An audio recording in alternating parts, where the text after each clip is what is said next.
Many of you are aware that the president has asked me to focus on the issues of the root causes of migration to the United States. As you know, we inherited a tough situation, and in 5 months we've made progress, but there's still much more work to be done. That was Kamala Harris in El Paso, Texas, yesterday, making her first visit as vice president to the border. Let's bring in Representative Kevin McCarthy, House Minority Leader, now to react.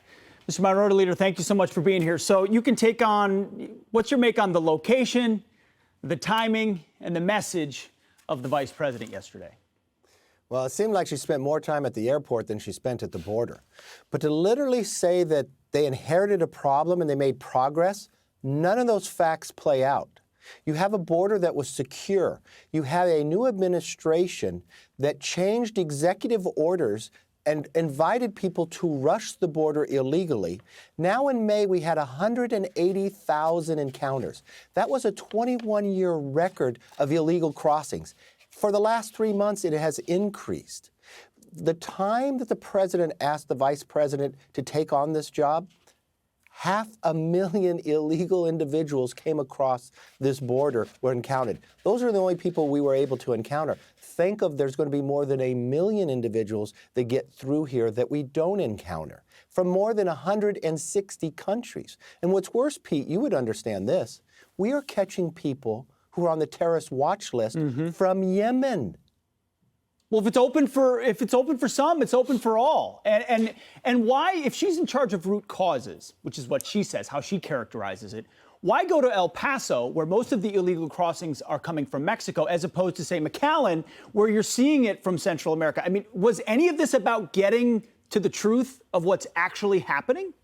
No, we know why she's going, because President Trump is going in a few days. She has denied the ability to even go down there. You know, she cackled and said she hasn't been to Europe either. I wonder if next week is a trip to Europe. Yeah. But she needs to take this serious. There's so many ramifications. One, the security and safety of this nation. It's never right to come here illegally. But fentanyl has now increased by 300%.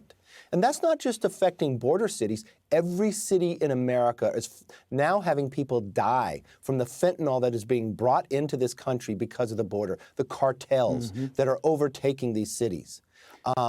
This is a real threat to everyone in America, and she's not taking it serious, you know, by her denying going there, denying the facts of what's happening, and not going to the place that she really should be. Why only go to one place on the border? That border is very large. Why spend an hour or two? You know, yeah. Absolutely.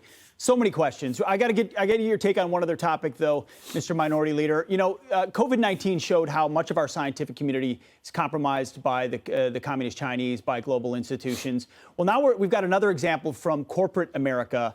The Nike CEO was talking to a series of investors, talking about the brand of Nike. This is what Nike CEO John Donahue said just recently. We are the largest sport brand there, meaning in China. And we are a brand of China and for China. And the biggest asset we have in China is consumer equity. Consumers feel a strong, deep connection to the Nike, Jordan, and Converse brands in China. It's real. Of China, for China. Last time I checked, Nike was an American company. Yeah, you would think that. I wonder if Google would say the same thing. That's right. And think about what China has just done to the world. Killed more than 3 million people. Killed more than 600,000 Americans. The country that Nike was created in. Remember what China is, a communist country, that you have to have a communist representative in every single business. And remember what China does too. They also have slave labor. Do you know, I put a bill on the floor recently that said if any company manufactures in China or contracts with somebody manufacturing in China that uses slave labor, they have to report to the Treasury. 217, every single Democrat voted no on that and denied that from coming forward. But we need to hold China accountable. I just rolled out 8 pillars. We need to stop the gain of function. First of all, we need to get all of our intel and declassify it so the world can know where this COVID came from in Wuhan. Next, what we need to do is actually change the sovereign unity, the ability for Americans to hold them accountable and sue for their loved ones. But why would the world reward China with the Winter Olympics coming up? Why wouldn't we move that? And I would think Nike, being a sports outlet, believing in the ability of holding people accountable, wouldn't want to hold that in China. But now, since they're a company of China for China, I would question their ability to stand up to them.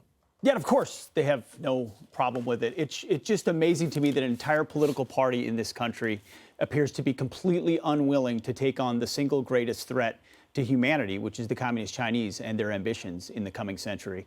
Thanks for standing up for it, Representative Kevin McCarthy. Really appreciate your time this morning. Thank you.